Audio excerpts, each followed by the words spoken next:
Hello, ladies and gentlemen. It's a good day today. It is Friday, October 28th, 2022. This video is a response to a post on my last video, wherein, in the last video, for a brief recap, I was talking about my kind of issue with doctors and the medical establishment, and specifically with the vaccines and infertility and how all this stuff, there was a lot of stuff in there about kind of skepticism towards the medical field. And somebody responded to the video that, resonated very much with them, very strongly with them, and I appreciate that. I do. And then they said they're going to, contemplate or debate. They're not so sure that they need the yearly mammograms and, the radiation and all the other stuff. Well, guess what? I happen to be a nuclear engineer, and I can comment intelligently on the health effects of radiation and radiation dosage. Now, this isn't going to be, I don't have charts in front of me or tables in front of me. I probably should, but I'll be ballpark where I need to be in terms of the exact measurements. It does vary for some of the things we're going to talk about, but I want to be very clear. As contrarian as I am fundamentally, first and foremost, an engineer, right? My job is to make sure that we can answer questions accurately and adequately. So why I'm contrarian on things like climate, why I'm contrarian on things like the vaccines, why I'm contrarian on a significant portion of these aspects of science which have become heavily politicized, has very little to do with the fact that I'm just inherently tribalist or contrarian. I'm contrarian on those things because they haven't done the job that they need to do. And so I wanted to talk about radiation because nuclear is, I love nuclear. I'm a nuclear engineer at a national lab. I'm working on my master's in nuclear engineering, although I'm not so sure about that. Currently, I'm in a class on fusion engineering, and the teacher is legitimately the worst professor I have ever had on any subject for any reasons. The class is a shit show. Half the stuff isn't posted there. He's diving into vector calculus all the time, which I can do vector calculus, but no engineer in their right mind voluntarily does vector calculus. Like, almost every three-dimensional problem can be reduced to a two-dimensional problem, so you don't need to do vector calculus, but he's obsessed with it. So instead of talking about things like microwave heaters and how we do that, or doing, the plasma confinement stuff, we're doing like how particulates operate within a plasma field. Plasma physics, not what I wanted to take a course in. Fusion was what I wanted to take the course in. We aren't doing fusion, we're doing a lot of plasma physics. And he's obsessed with certain concepts, which we all, anybody who's had teachers or professors, they know that there's the ones that they get that just get like hung up on a certain thing, and they're really like super interested in it, and they're trying to convey it to you. So it just keeps on coming up as like this rotten potato that emerges from the mattress and it strikes you. And his is the magnetic mirror, which is like two rings on either side of a canister that is compressed. It's not a tokamak, it's not a stellarator, it's not any one of these other dozens of types of fusion reactors. It's something that we abandoned as a concept some 20 years ago, right? Because while it works, it's also useless, and he wants us to do the advanced calculations on the particulates in the plasma physics of this thing, and he wants us to use all this other stuff that we don't like. Basically, the syllabus says we're going to assume that you know everything on fluid mechanics, Python, and electromagnetics. And yeah, okay, so I'm familiar with all those things. Very familiar with all those things. I took courses literally 6 months before I started this course in some of those things, and there is a big difference between being familiar and working with it every day. And if you decide to aim your course at people who work with it every day, anybody else who's familiar with it is going to be like, oh my dear God, what is going on? So sorry to rant. So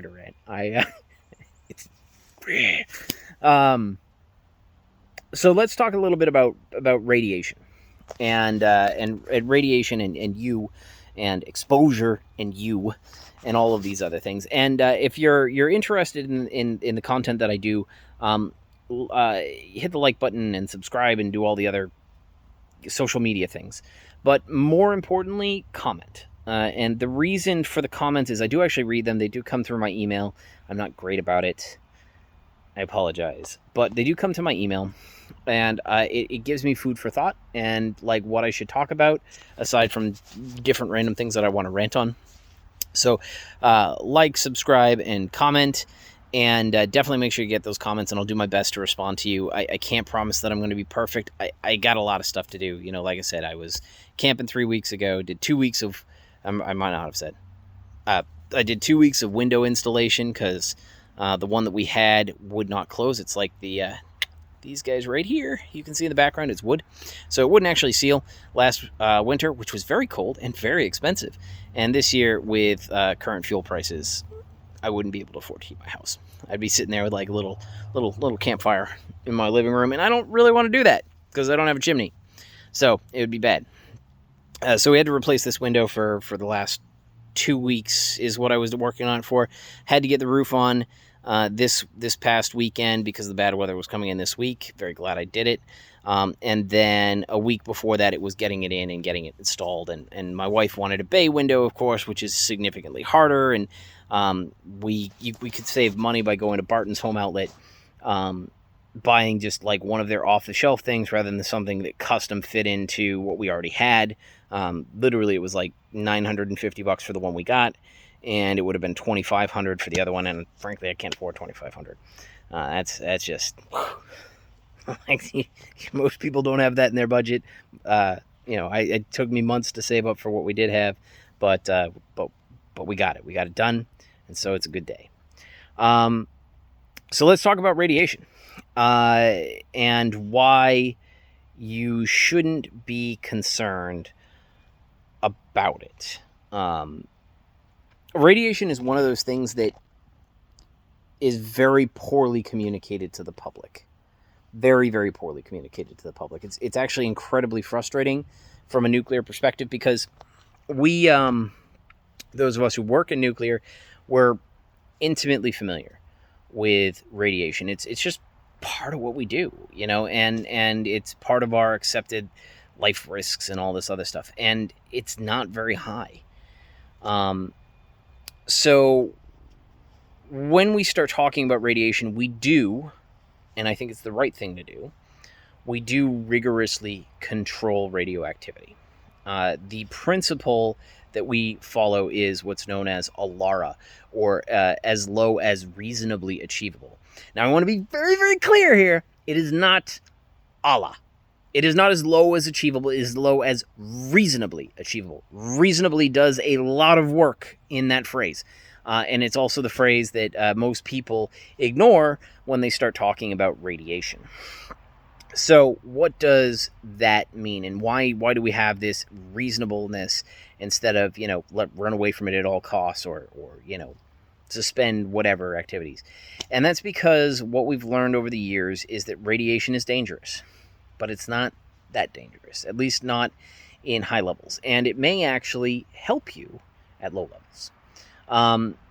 So when we first discovered radioactivity, this is all around the same time in the early 1900s, where we're talking about like X-rays, which were kind of new, gamma rays, which was kind of new. Radioactivity was coming out right around the same time. That only came from certain elements. We had no real idea how the process worked. And then we have the E equals mc squared, which is your energy is equal to the mass times the speed of light. And that's actually how all of nuclear physics works. And basically the difference, the key component of that is when we start talking about nuclear reactions and why there's this tremendous amount of energy compared to chemical reactions, is it has to do with that fundamental idea, the fundamental idea that mass and energy are conserved, that they never, like, it used to be conservation of energy and conservation of mass is two separate things, but it's like conservation mass energy.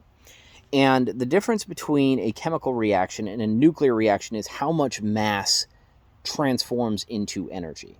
So in a chemical reaction, the difference between me burning my gas, let's say my methane gas, my CH4 or 16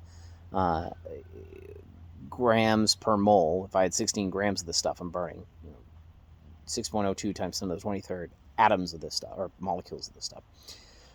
The difference between the methane gas and the nuclear reaction, something like, say, splitting a uranium, is the mass change in a methane atom is like the 12th decimal place. Like, we don't care about 12 decimal places. We really, not a thing. Not a thing for me, not a thing for you. Nobody cares. 12 decimal places out there. It's infinitesimally small. But that infinitesimally small change is multiplied by a very, very large number, 2 times 10 to the 8th meters per second, which is the speed of light. I think that's the speed of light. Somebody feel free to correct me if I'm wrong. But I think that's what it is. It's 2 or 3, something like that. But it's like 10 to the 8th meters per second times this very, very small change, which gives you a sizable amount of energy per atom or per molecule. And so even though we have this very, very tiny amount, we get this 10 to the 12th. If we get a lot of molecules together and we light them all on fire, we get more energy out than we put in. We break those bonds. That mass is released. It converts to energy, and we're good to go. Nuclear reactions, by comparison, do the exact same thing, except the mass change is in the 3rd to 6th decimal place, right? So these reactions on a atom or molecule type basis, these reactions are like 1,000,000 times more energy is coming out, because that's the differential in our mass, right?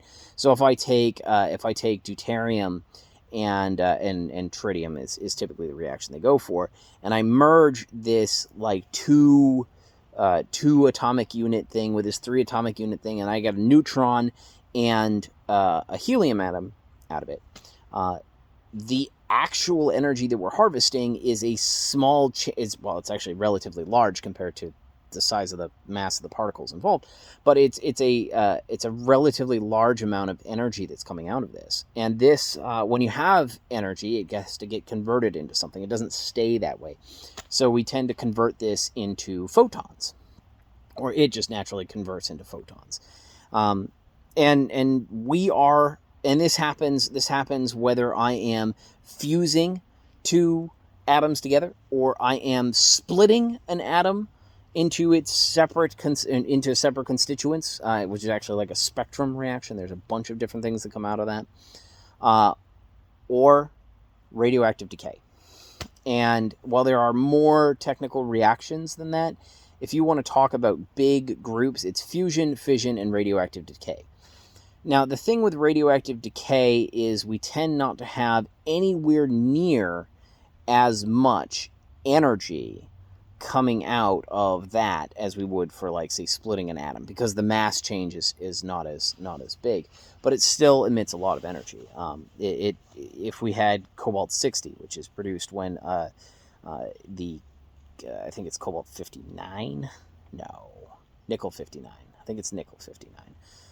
Absorbs a neutron in a reactor, it becomes cobalt-60, which has a half-life of about 5 years, and then when it decays, it goes back to nickel-59 and emits an electron, or it goes to nickel-60 or something like that. Not sure the reaction. I'd have to go look at a table to double check it. And it releases a very large amount of energy, about 2 MeV of energy, which is a mega electron volt. To give you an idea of how much energy is being released by these reactions, again, room temperature atoms and molecules, the stuff in the space in front of my face, is moving at about 0.025 eV, right? So this is somewhere on the order of 400 million times as much energy in whatever's being emitted as what's right in front of my face. Crazy hot reactions. That's why we get these high temperature fusion. That's why we talk about these thermonuclear reactors are very high temperature reactors, and that energy is released. And when you have these photons go careening off at the speed of light into whatever happens to be in their way. And the photons themselves, and the reason I'm talking about photons is while neutrons will go off and neutrons will interact with things, the neutrons will hit atomic nuclei. And, pretty much if it's not a fissile nucleus, it won't capture it, which is most of the nuclei. Most nuclei don't split just because you throw a neutron at them, unless you throw a really high energy neutron at it, which would be crazy difficult to do. But most nuclei, most of the reactions that we talk about when we start talking about radiation to you as a person, medical radiation, all of that stuff is from something known as I think it's the photoelectric effect. It could be like Compton scattering or something else. But basically, it's when a photon hits an electron with enough energy to bounce it out of the attraction around the shell. So your atom becomes ionized. So if I had a carbon atom that got hit with, if the photon comes in and it hits the electron, it will, with more than like, what is it? I could go do the calculation. I don't have it handy. I think it's like 13 keV, I think is what it is. Something like 13 keV. Somebody check me on that. It's somewhere around 13. It's like the first Neil Bohr radius. That's the first ionization energy of photons. Anything less than that, and electrons don't scatter. Anything more than that, and they do. And the higher energy the photon, the more material, the less likely it is to interact with an electron. And the reason for this is these things have electromagnetic fields that interact with the photons. And the photons, so essentially if a photon has lower energy, it kind of is more likely to interact with that field, which, basically means that it gets shielded very, very quickly. So low energy photons are very readily shielded with, light materials, dead skin, stuff like that. But when we start talking about nuclear and X-ray, these are higher energy photons. They start penetrating more and more. And X-rays don't actually penetrate a lot because they're on the lower energy portion of the spectrum. It goes from X-rays to gamma. So I think it's UV to X-ray to gamma. There might be something else in there, but no, I'd have to go double check. But X-rays to gamma. And both X-rays and gamma can ionize things. Both of them can. But gamma is the stuff that has, crazy amounts of energy that can be deposited into the body. And X-ray does not. So when we start talking about what can we easily and readily generate outside of splitting atoms and molecules, well, the answer is X-rays. And that's because these don't necessarily require nuclear reactions, which have that high energy value, to occur in order to release the X-ray photons. And so when we start talking about you in your daily life, these are things that you should consider when you start talking about radiation and physics. And don't be afraid when people talk about radiation. But most of the stuff that you're going to encounter in your doctor's office is going to be the X-ray band. There are medical isotopes that they will give you that are going to be in the gamma spec band, and those things are crazy. Like, we have people that if they don't properly notify that, they can actually set off all of our TLDs, which is our dosimetry. It's what tells me how much dose I've received while I work. And if somebody walks by that, it creates a whole problem, and everybody's got to go calculate the dose. If somebody pees in the wrong urinal or washes their hands in the wrong sink, and stuff gets splattered, we'll actually pick it up in our probes. Creates a crazy thing for medical isotopes. But when you start talking about things like mammograms are X-rays, and X-rays are fairly low energy. So in order to get them, because it's lower energy, it is stopped by way less material. So in order to get X-rays through a material, which we need to do to develop film on the other side, right? We have to send this stuff through. We have to send a lot of them. And so if I have like a chest X-ray, that's like 100 milligram, right? I think it's 100 milligram. And CT scans are higher and mammograms are lower. And what we have to do in terms of energy that we're putting into your body is dependent on the tissue that we're trying to image and what we're trying to see through it. So when you see these x-rays, the reason it's black is the photons have hit the film and developed that section of film, and the bones, which are higher density materials, and higher density materials have more electrons, so they block more of those photons. Those higher density materials, like the calcium, like the magnesium, or the calcium and whatnot, are and the actual bone structure will block more of that light than, say, the soft tissues underneath. So mammograms are all going for soft tissue, and it's just looking for denser patches of soft tissue, and that's all they're really doing. So if I find a higher density portion of tissue than the surrounding tissue, then that will show up on the x-ray, right? The x-ray. So I don't want to use so many x-rays that I can't see what I'm trying to see, but I don't want to use too few that I can't penetrate, so I got to find that sweet spot. So when we start talking about radiation, how much damage is it actually doing? And that is a challenging question to explain to people. See, the thing is that you are surrounded by radiation. All of that radioactive decay stuff that I talked about earlier, that's going on constantly. Anytime you eat a banana, you are ingesting a tremendous amount of potassium, and some of the potassium in the banana is potassium 40.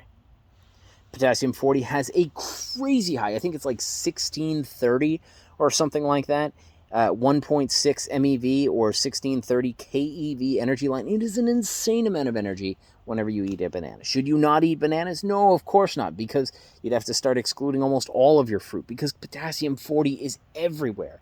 It has a crazy low half-life, and you're never going to have so much of it that you're going to be in like cancer zones. Another thing that we have that's kind of ubiquitous and everywhere is uranium. You know, we think of this as this kind of like crazy element, but it's actually in everything. It's in everything. It's everywhere. There are places that have higher concentrations, and there are places that have lower concentrations. And the presence of this is known as naturally occurring radioactive material.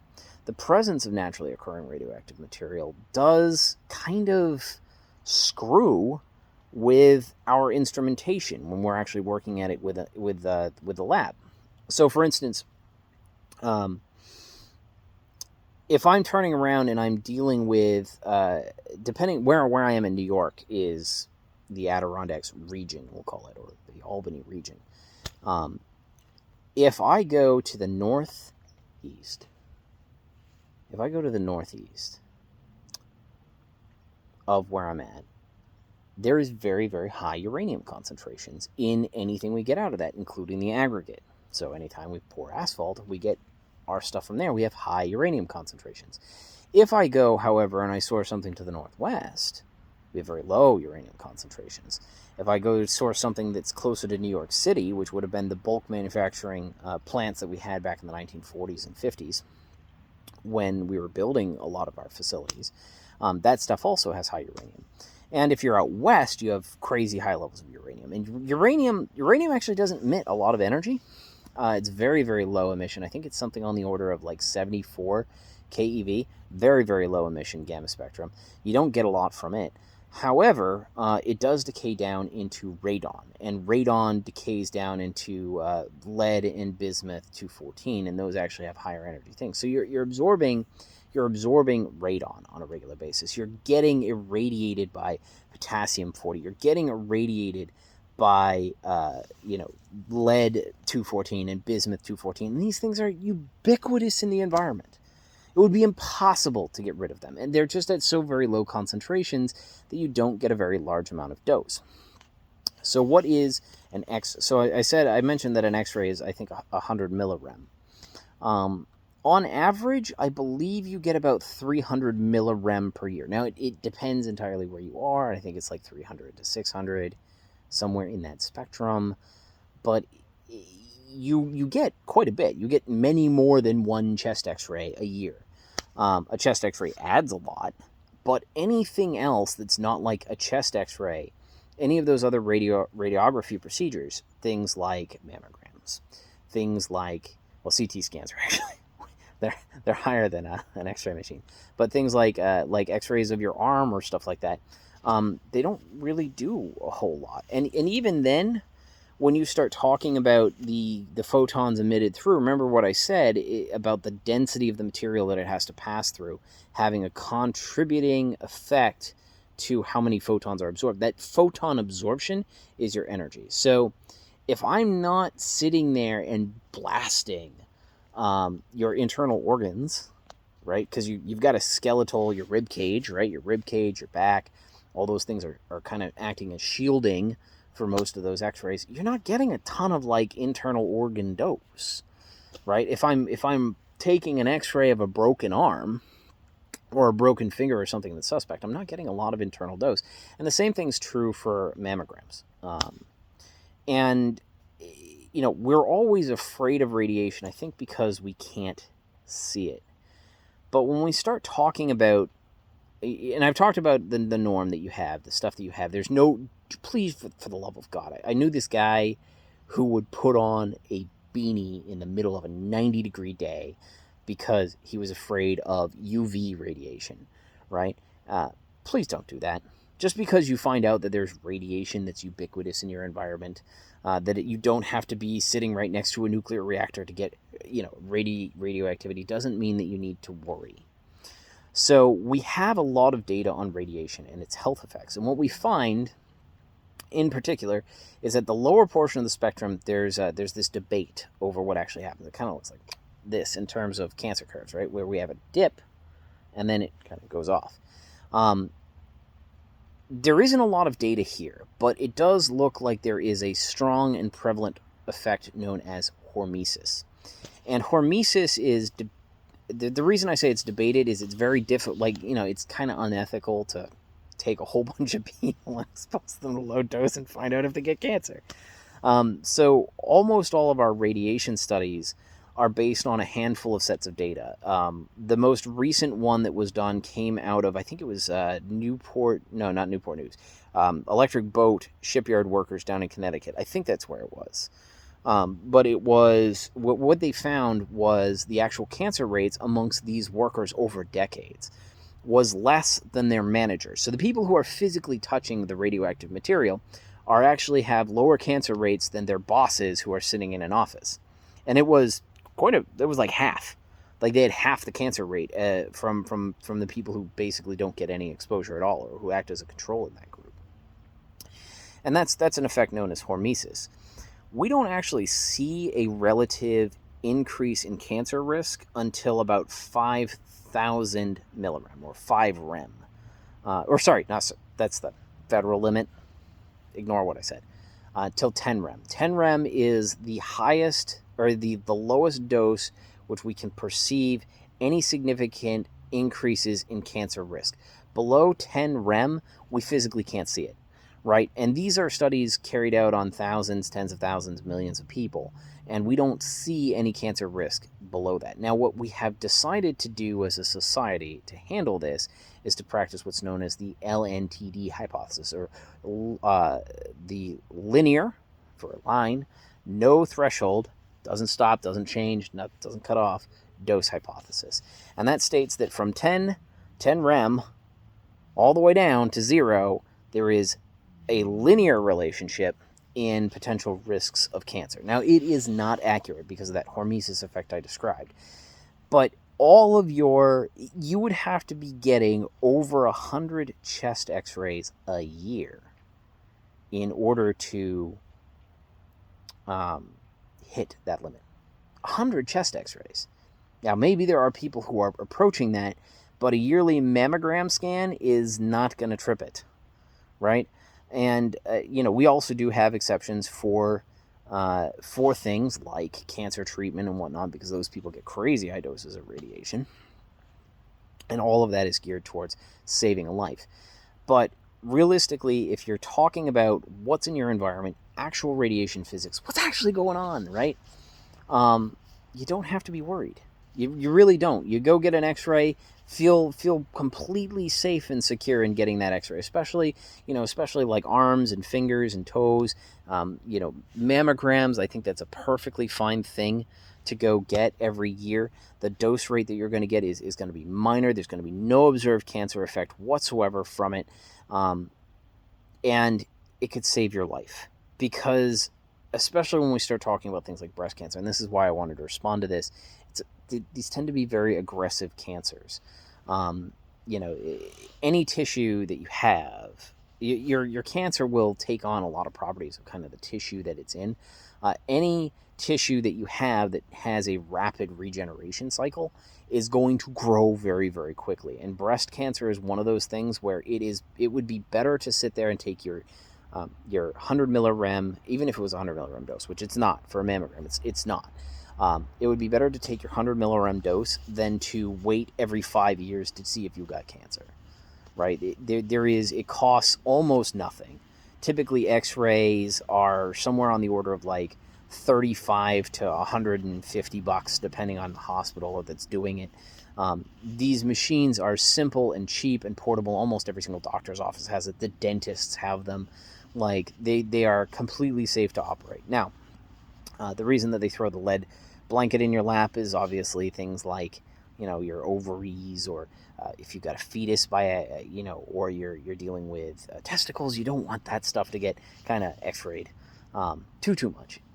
And that's from the assumed genetic effects. And there's a lot of work that's being done by assumed there, because we haven't really seen that. We prophesized that people like the Hiroshima bomb survivors, we prophesized that the astronauts in space who are exposed to crazy high, they actually, so where my federal limit in terms of what I'm allowed to be exposed to is 5,000 rem in a single dose. Well, technically it's no more than 3 rem in a quarter, but 5 rem in a year.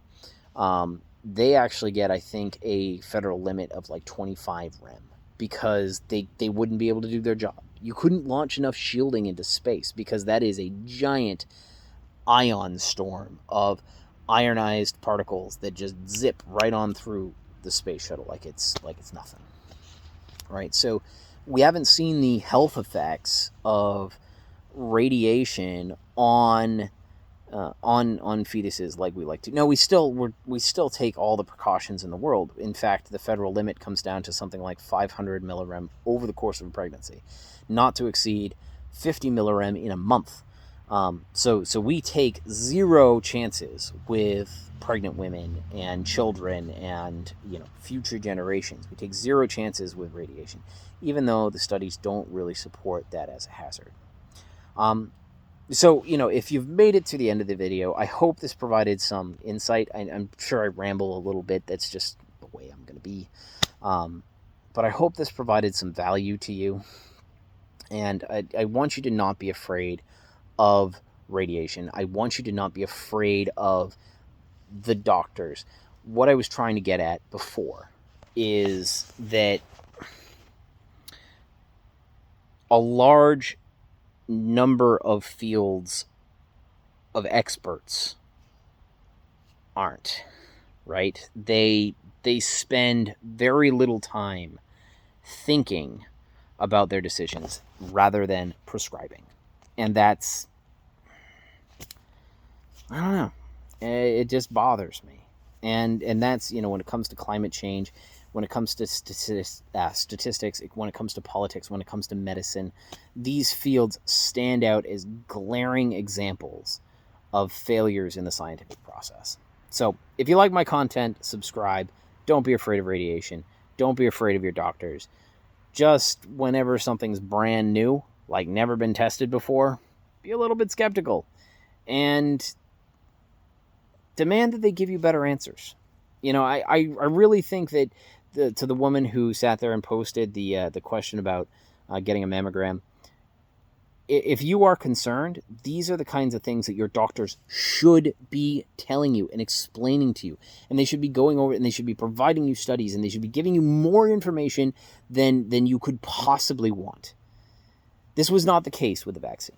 Every single time I went out looking, I was like, I'm going to look for, it's a genetic technology, so what am I going to look for? I'm going to look for developmental effects in children, fertility rates, and impacts on my actual cancer. Well, is there any of that stuff? No. because those things take 5 to 10 years to develop, right?